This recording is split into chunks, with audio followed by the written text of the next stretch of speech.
Hello dears, कैसे हैं आप सब। I hope all of you will be fine. मैं स्वाति और आप सब मेरे साथ स्टडी कर रहे हैं मेरे चैनल माइंडफ्यूल एक्सप्लोजन पर। ये हमारा पार्लियामेंट का थर्ड वीडियो है। इससे पहले पार्लियामेंट के 2 वीडियोस आ चुके हैं जिसमें हमने आर्टिकल 85 तक पढ़ लिया है।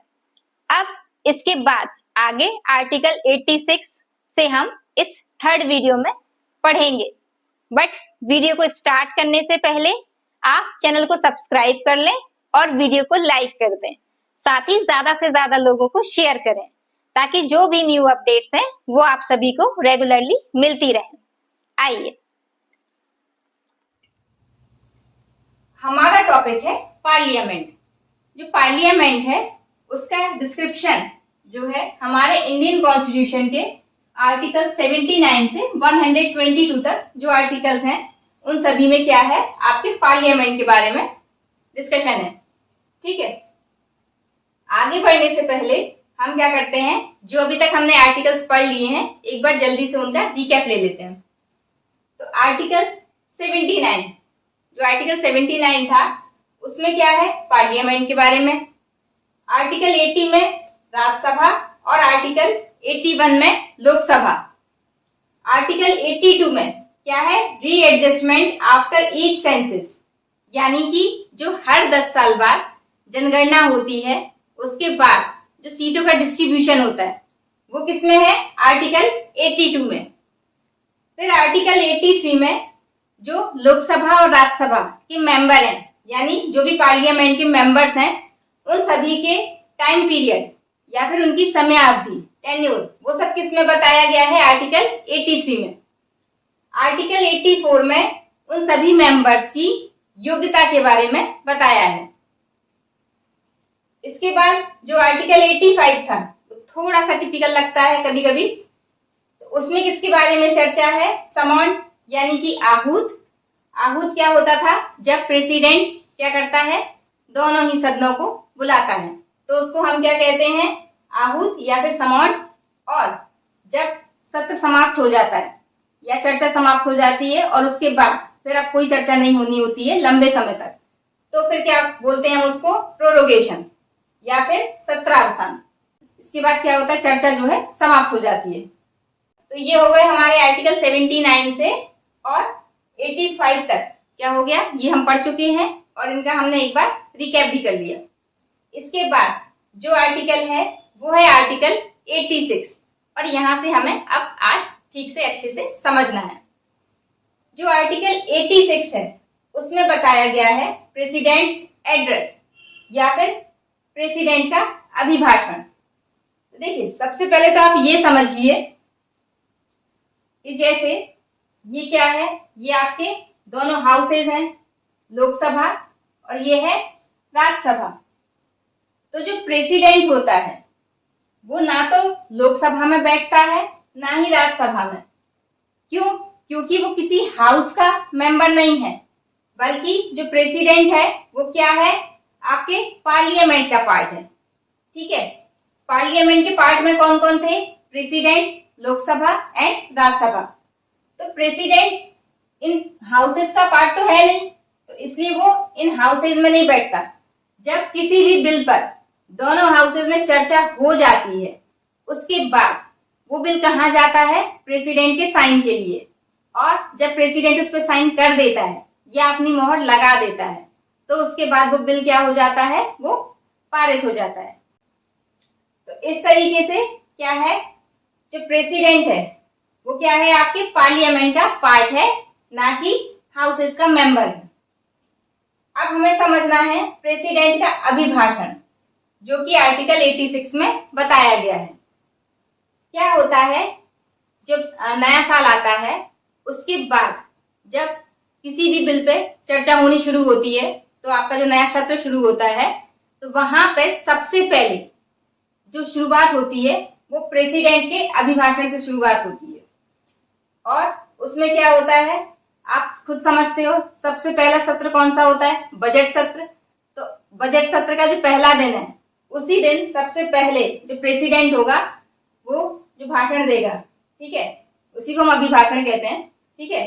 तो और जो अभिभाषण है प्रेसिडेंट का, वो किसने तैयार किया हुआ होता है? वो तैयार किया होता है मंत्री परिषद ने। और जो मंत्री परिषद है वो तो खुद ही क्या है, बहुमत में है ना। तो अब वो क्या कर रही होती है, सिर्फ अपनी ही तारीफ कर रही होती है।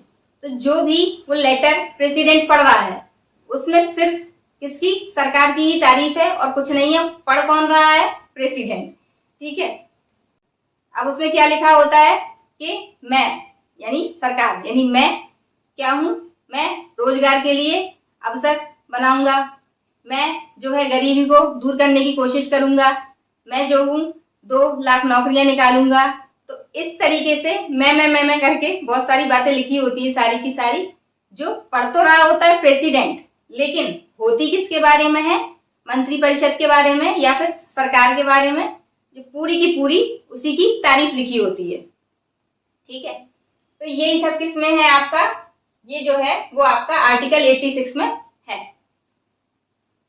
अब इसके बाद आता है आर्टिकल 87। तो देखिए आर्टिकल 87 में प्रेसिडेंट्स के स्पेशल एड्रेस या फिर हम कहें तो प्रेसिडेंट का विशेष अभिभाषण, इसके बारे में जो है वो किस आर्टिकल में चर्चा है? आपके आर्टिकल 87 में। अब ये अभिभाषण और विशेष अभिभाषण में क्या डिफरेंस है? तो क्या होता है, जो अभिभाषण होता है वो हर साल के बाद जो पहला सत्र होता है उसमें जो है आपका पहला जो अभिभाषण होता है उसको हम क्या कहते हैं? राष्ट्रपति का अभिभाषण या फिर आर्टिकल 86। और जब कोई नई सरकार आती है तो सरकार जब चुनाव होंगे तो तुरंत क्या होगा, उसके बाद मंत्रिपरिषद जो है वो गठित होगी। तो उसके बाद जो प्रेसिडेंट पहला अभिभाषण देगा उसे हम कहते हैं विशेष अभिभाषण। तो ये जो प्रेसिडेंट का अभिभाषण था 86, ये तो हमें पता है कि साल की स्टार्टिंग में होता है। ठीक है। लेकिन जो विशेष अभिभाषण है, क्योंकि सरकार तो कभी भी गठित हो सकती है किसी भी मंथ में, तो इसलिए जो विशेष अभिभाषण है ये आपके कभी भी हो सकता है। ठीक है। तो इस तरीके से आपका आर्टिकल 86, 87, अब आएगा आपका आर्टिकल 88। आर्टिकल 88 में क्या बताया गया है, जो अटॉर्नी जनरल हैं और मिनिस्टर्स हैं, इनकी पार्लियामेंट में क्या राइट्स हैं या क्या अधिकार हैं, तो उनके बारे में आपके आर्टिकल 88 में बताया है। अटॉर्नी जनरल क्या होता है? इसको आप हिंदी में महान्यायवादी कहते हो, यहां लिख देती हूँ। जो अटॉर्नी जनरल है इसको क्या बोलते हैं हिंदी में? महान्यायवादी। ठीक है, वहां जगह नहीं है। ये क्या होता है? अटॉर्नी जनरल ये एक वकील होता है, मतलब पेशे से क्या है, वकील होता है। और ये केंद्र सरकार के जो भी केसेस होते हैं वो सारे के सारे यही लड़ता है। अब ये अटॉर्नी जनरल बनने के लिए क्या योग्यता होनी चाहिए या क्या एबिलिटी होनी चाहिए? तो जो सुप्रीम कोर्ट का जज होता है उसके लिए जो एबिलिटी है वही सारी की सारी योग्यता किसकी होती है? अटॉर्नी जनरल की। ठीक है। और ये साथ में आपकी निजी प्रैक्टिस या फिर आप कहो तो प्राइवेट जो प्रैक्टिस है वो भी कर सकता है। लेकिन इसका ड्रॉबैक क्या है कि ये किसी भी हाउस में बैठ तो सकता है जब चर्चा हो रही है, लेकिन जब वोटिंग होगी तो इसको वोटिंग का कोई राइट्स नहीं है और इस कोर्ट के वहां से जाना पड़ेगा। ठीक है। तो ये क्या हो गया आपका अटॉर्नी जनरल। उसके बाद जो मिनिस्टर्स होते हैं, मिनिस्टर सारे के सारे कहाँ बैठते हैं आपके? लोकसभा में।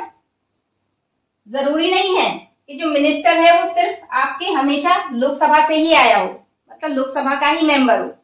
वो राज्यसभा का मेंबर भी हो सकता है, लेकिन वो बैठेगा कहाँ? लोकसभा में। क्यों? क्योंकि लोकसभा क्या है? निम्न सदन। और निम्न सदन है, यहाँ पे क्या होता है? लोगों का हाउस। तो लोगों का हाउस है। और जो मंत्री परिषद होती है वो क्या है? वो लोगों के लिए क्या है? रिस्पॉन्सिबल है। तो जो भी मंत्री बनेगा वो कहाँ बैठेगा? आपके लोकसभा में। ठीक है। लेकिन मेंबर वो किसी भी हाउस का हो सकता है। इवन हो सकता है कि शायद वो मेंबर ना भी रहे, लेकिन 6 महीने के अंदर उसे क्या करना पड़ेगा? किसी एक हाउस की मेंबरशिप उसको हासिल करनी पड़ेगी, तो वो आगे जो उसका पद है वो रह पाएगा, नहीं तो वो पद उसका जो है वो समाप्त हो जाएगा। तो आपको ये चीज याद रखनी है, ठीक है। तो जो मिनिस्टर्स होते हैं वो किस हाउस के लिए रिस्पॉन्सिबल होते हैं? आपके लोकसभा के लिए, राज्यसभा के लिए रिस्पॉन्सिबल नहीं होते। जबकि जो अब यहाँ पे अगर वोटिंग होगी तब क्या होगा मिनिस्टर्स की? तो देखो, जब वैसे तो जो मिनिस्टर्स होते हैं वो आपके लोकसभा में बैठेंगे, लेकिन अगर वोटिंग का टाइम आ गया है तो क्या होगा, जो भी मेंबर जिस हाउस का है वो अपने अपने हाउस में उठ के चला जाएगा, और जो एजी है यानी कि अटॉर्नी जनरल वो क्या हो जाएगा, वो बाहर आ जाएगा, क्योंकि उसको वोट देने का कोई राइट नहीं है। वो सलाह दे सकता है, ठीक है, लेकिन वोट नहीं दे सकता। और मिनिस्टर्स क्या होंगे, अपने अपने हाउसेज में लौट जाएंगे जब वोटिंग होगी, तो फिर उसके बाद फिर वोटिंग स्टार्ट हो जाएगी, ठीक है। और ये सारे के सारे इन सब में आपको पहले ही पता है। अब जैसे जब अभिभाषण हो रहा होता है तो क्या होता है, जब प्रेसिडेंट बुलाएगा कि आओ भाई दोनों हाउसेज आओ, तो जो लोकसभा का जो स्पीकर होगा वो क्या करेगा, लोकसभा के सारे मेंबर्स को लेकर आएगा, उन्हें बिठा लेगा। और जबकि जो यहाँ पे कौन होगा, उपसभापति, वो क्या करेगा, राज्यसभा के सारे मेंबर्स को लेकर आएगा और वो क्या करेगा, उन सबको बिठा लेगा। और फिर उसके बाद क्या होगा, राष्ट्रपति का अभिभाषण होगा, ठीक है। तो इस तरीके से हमने आर्टिकल 88 तक आज हमारा फिनिश हो गया। अगले आर्टिकल में हम 89 से लेके और आगे, आर्टिकल 89 में जो है आपके चेयरमैन और डिप्टी चेयरमैन जो है राज्यसभा के, उनके बारे में चर्चा है। तो अब हम ये जो है अगली क्लास में इनको कंटिन्यू करेंगे।